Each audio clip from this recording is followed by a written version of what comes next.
Hi, I'm Chelsea, and welcome to Chelsea Lee Reads.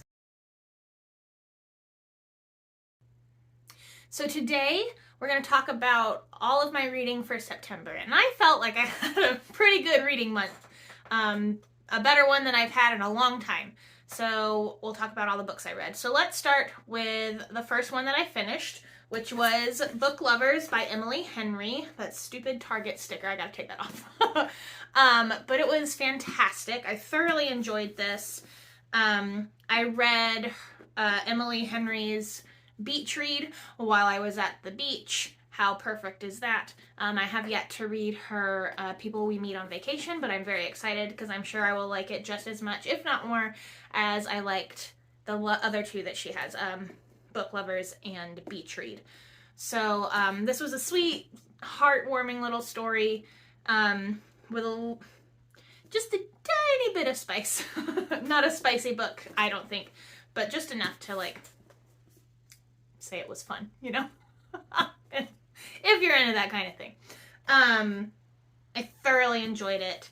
Found myself bawling my eyes out at the end for a good reason. Don't think that's spoilery. Sorry if it is.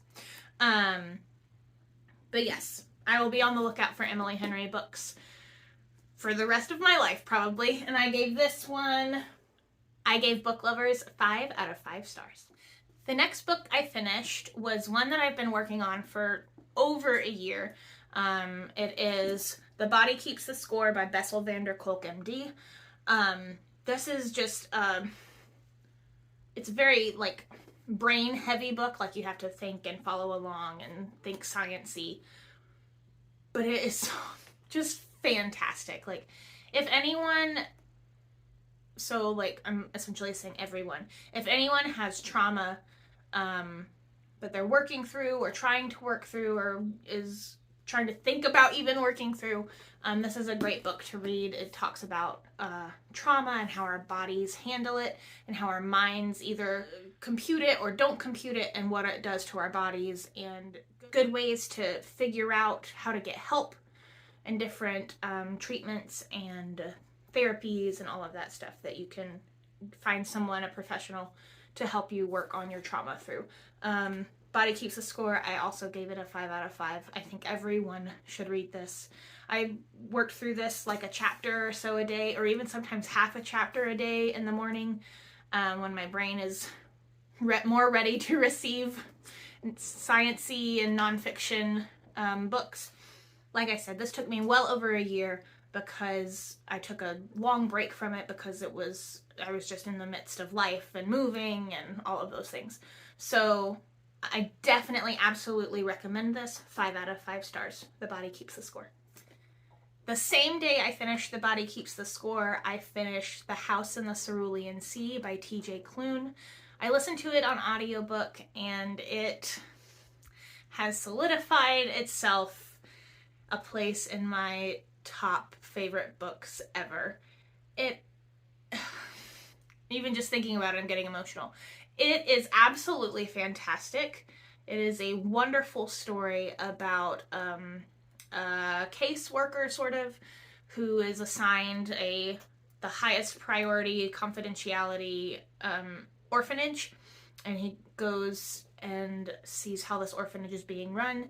And mind you, these are all orphanages for mystical creatures and beings, and special kids. So he gets this file, and when he opens it to look at who the kids are that are at this orphanage, he is flabbergasted, to say the least, and he is called on to go do this job to make sure the orphanage is running well and is the caretaker is doing what he's supposed to do. And it just goes from there, and it's a heartwarming, sweet story that I found myself laughing so much, and I found myself crying at parts. It was wonderful and very timely. It is just a beautiful story. I highly recommend it. That was also a 5 out of 5 star read for me.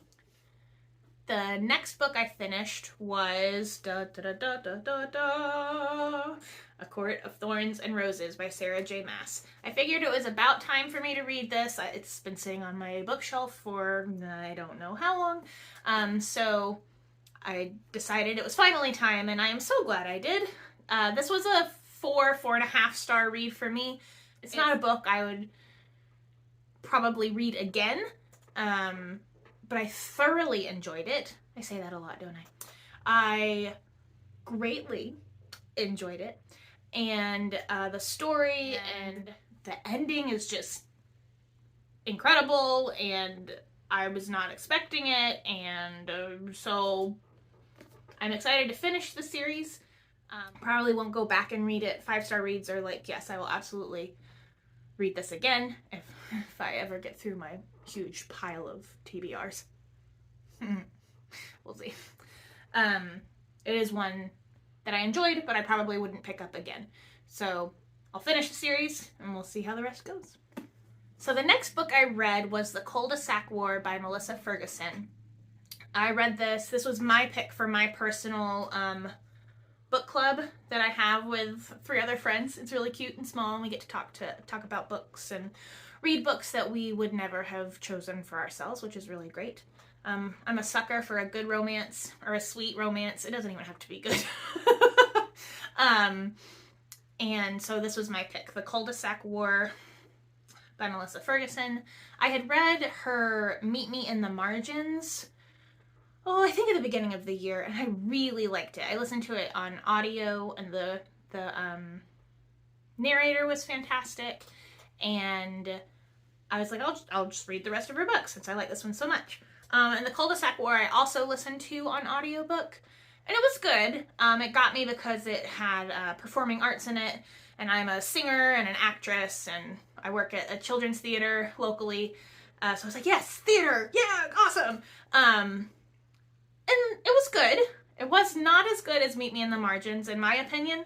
I'm not saying it was bad at all. It's just not as quality of writing as I was expecting it to be. This Cul-De-Sac War was written before Meet Me in the Margins, so she's getting better, so I only have high hopes for her future books. So I'm very excited to continue reading her books and see what happens. This was a 3-star for me, 3.5 maybe. It was good. I'm glad I read it. I'm not mad that I finished it, but it's not high up on my list. But it was lovely. It was sweet. The story was cute. I really enjoyed Chip and Bree and their relationship and their Cul-De-Sac War. Book is aptly named. How about that?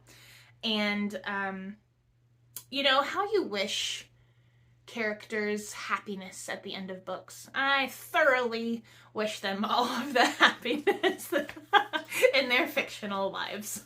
So that was Cul-De-Sac War by Melissa Ferguson.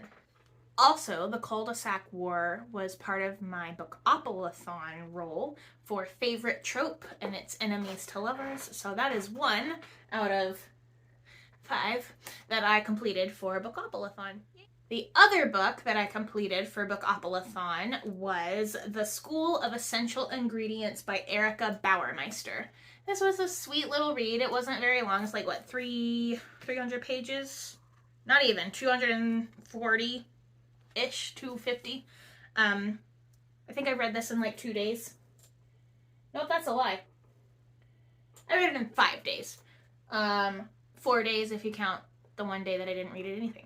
So I read it in 4 days. It was sweet. I read it before bed. I finished it. I stayed up too late one night to finish it because I just needed to find out how it ended. It's a story about 8 students and a cooking teacher. And the cooking class takes place in the teacher's restaurant on Monday nights when it's closed. So these 8 students, who are all adults, come and take this cooking class with Lillian, and we find out their backstories and why they're there and their romance lives and their just life in general and what led them there and how they wound up in the cooking class and some of their future after the cooking class, and it was just really sweet and heartwarming, and I thoroughly enjoyed it. And Erica Bauermeister there's a sequel that I will definitely read.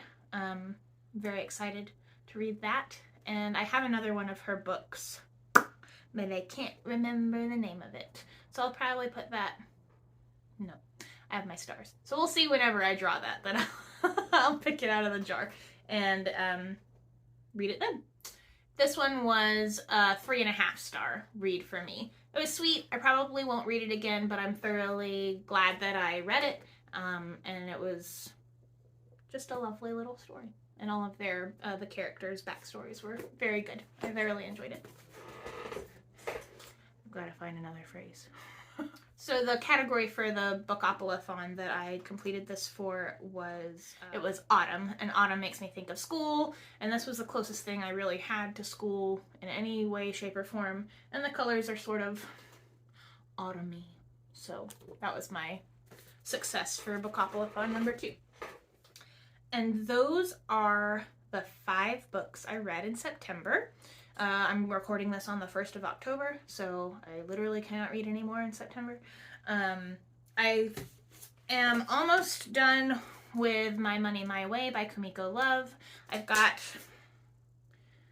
about a little under half to do this. This is also one that I read in the mornings, and I've gotten way off of my routine and have not been getting up when I like to get up and doing all the things I like to do in the mornings, so I haven't read any of this in a few days. So I hope to get back into the swing of things soon, back into the routine. We'll see how it goes, but you know how it is. So this is still on my shelf. I'm gonna finish it. I'll finish it this month. That's my goal. I'll finish it in October. And I also started Cloud Cuckoo Land by Anthony Doerr. I am literally like 50 pages into it. Maybe, like, I have a bookmark, let's look. Yeah, not even, 49.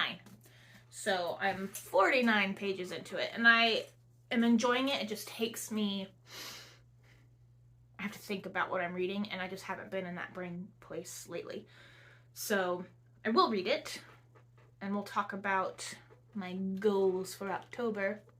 Maybe in another video, maybe in this video. You'll find out. I also started Wicked Saints by Emily A. Duncan on audiobook. I haven't listened to much of it. Maybe an hour. Not even, like probably about 40 minutes. And it's fine. The narration is just odd because the characters speak with a Russian accent or some kind of like Russian, Polish, something accent. But when the narrator is talking about them or about things, she talks with a regular like American accent. And that throws me off for some reason. I don't know why. Because I've listened to other audiobooks where there are different accents and it hasn't bothered me, but maybe it's because I have to really listen to what's happening and the magic, how it works in this world, I still haven't quite grasped. And there's already a war, and I'm just like, whoa, there's a lot going on. So maybe reading it in print will be better for me than audio, so maybe I'll try that again in October, but we'll see. So that's a roll for Bookopoly that did not get completed. A couple more for Bookopoly that did not get completed are A Face Like Glass by Frances Hardinge. That did not get completed. However, I have a place for this in October that I will talk about. So I will read it. It was a star pull, and I also put it in Bookoplathon. So I'll probably carry this over to October. And then the other one that didn't get done was The Last Days of Rabbit Haze by Anna McPartlin. I did not get to this one either. It was for spring, my first roll of Bookoplathon, because of the flowers. It's so pretty. But like I said, I did not get to this one. I do want to read it. However, it was not a star pull, so I might not put it on my list for October. I still haven't quite decided, but we'll see. So maybe I'll save it for springtime since it is very springy. So that's all for this video to talk about my September reads. Thank you for joining me. All in all, it was a pretty good reading month. I was very impressed that I finished 5 books, even with everything I have going on. And I'll talk about October and my plans for reading in October and life and all of that in the next one. See you then.